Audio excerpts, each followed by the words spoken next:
एक बार की बात है, गौतम बुद्ध अपने शिष्यों के साथ बैठकर उन्हें कुछ समझा रहे थे।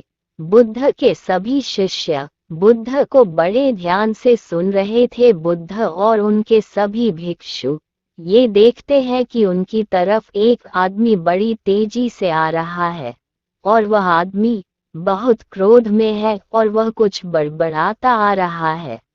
उस व्यक्ति को देख गौतम बुद्ध के कुछ शिष्य समझ जाते हैं कि यह व्यक्ति कुछ गलत करने के उद्देश्य से गौतम बुद्ध के पास आ रहा है। इसीलिए गौतम बुद्ध के दो शिष्य दौड़कर उस आदमी के पास चले जाते हैं और उसे रोक लेते हैं। वह उस व्यक्ति से पूछते हैं कि तुम कौन हो और तुम्हें किससे मिलना है। वो व्यक्ति गौतम बुद्ध के शिष्यों से कहता है कि मेरे रास्ते से हट जाओ, आज मैं इस बुद्ध को सबक सिखाकर ही रहूंगा। उस व्यक्ति की बात सुन गौतम बुद्ध के शिष्य उस व्यक्ति को शांत करने की कोशिश करते हैं, पर वह व्यक्ति शांत नहीं होता है। बुद्ध उस व्यक्ति को देखते हैं और मुस्कुराते हैं, फिर अपने शिष्यों से कहते हैं कि मेरे प्रिय भिक्षुओं, उसे आने दो मेरे पास, वह मुझसे कुछ कहना चाहता है। बुद्ध की आज्ञा का पालन करते हुए बुद्ध के भिक्षु उस व्यक्ति के रास्ते से हटते हैं। फिर वह व्यक्ति बुद्ध के पास आकर खड़ा हो जाता है। जैसे ही व्यक्ति बुद्ध के पास पहुंचता है, वह बुद्ध को गालियां देना शुरू कर देता है। बुद्ध उस व्यक्ति की गालियां सुनते रहते हैं, परंतु उसे कोई भी उत्तर नहीं देते। बहुत देर तक बुद्ध को गालियां देने के बाद वह व्यक्ति अपने मन में सोचता है कि मेरी गालियों का तो बुद्ध पर कोई भी असर नहीं हो रहा है।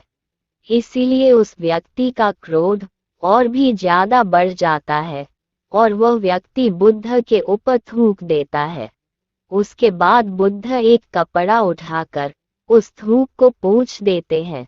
ये देखकर गौतम बुद्ध के सभी भिक्षुक क्रोध से भर जाते हैं, पर बिना बुद्ध के आज्ञा के कोई भी भिक्षुक अपना क्रोध प्रकट नहीं करता।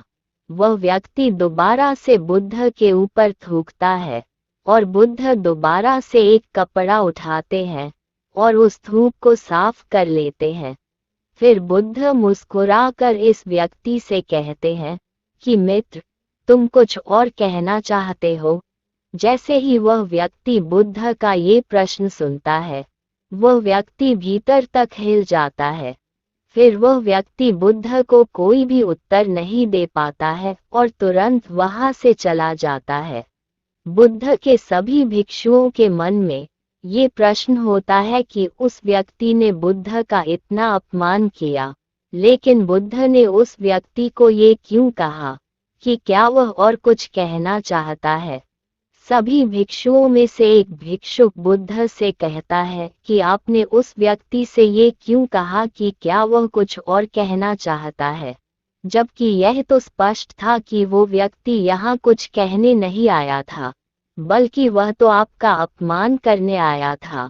वह व्यक्ति बुद्ध का अपमान करके अपने घर तो चला जाता है, लेकिन पूरी रात वो सो नहीं पाता है।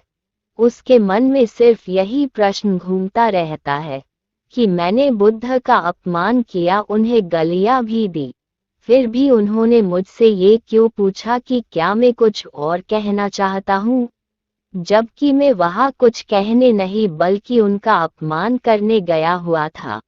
अगले दिन वह व्यक्ति सुबह सुबह जल्दी उठकर बुद्ध के पास चला जाता है और उनकी चरणों में लेट जाता है।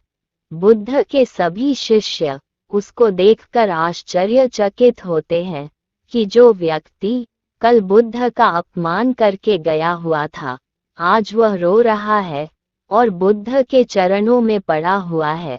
बुद्ध उस व्यक्ति को उठाते हैं और उस व्यक्ति से कहते हैं कि मित्र, क्या तुम कुछ और कहना चाहते हो? इतने में ही बुद्ध का एक भिक्षुक बुद्ध को टोकता है और उनसे पूछता है कि बुद्ध, जब कल यह व्यक्ति आपका अपमान कर रहा था, तब भी आपने यही बात कही थी कि क्या तुम्हें कुछ और कहना है? और आज यह व्यक्ति आपके चरणों में पड़ा रो रहा है। आप तब भी यही बात कह रहे हैं। इसका क्या अर्थ है? बुद्ध कृपा कर समझाए हमें। बुद्ध कहते हैं कि बात को कहने के लिए शब्द असमर्थ हैं। कल भी यह व्यक्ति मुझसे कुछ कहना चाहता था, पर शब्द असमर्थ थे। इसीलिए क्रोध में आकर उसने मुझ पर थूककर वो बात मुझसे कहने का प्रयास किया। और आज भी शब्द असमर्थ है और उसकी जगह इसके आंसू कह रहे हैं जो ये कहना चाहता है। उसके बाद वह व्यक्ति बुद्ध से कहता है कि बुद्ध, मुझे क्षमा कीजिए, मैंने आपका अपमान किया है। बुद्ध कहते हैं कि तुम्हें क्षमा मांगने की कोई भी आवश्यकता नहीं है, क्योंकि क्रोध भी तुमने किया और उसकी पीड़ा भी तुमने ही पाई है। इसमें तुमने दूसरे किसी को क्या नुकसान पहुंचाया है?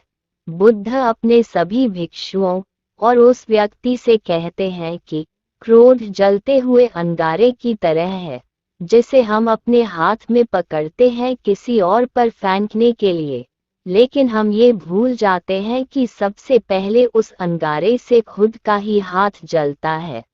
उम्मीद करता हूँ बुद्धा मॉरल स्टोरी क्रोध से आपको आज बड़ी सीख मिली।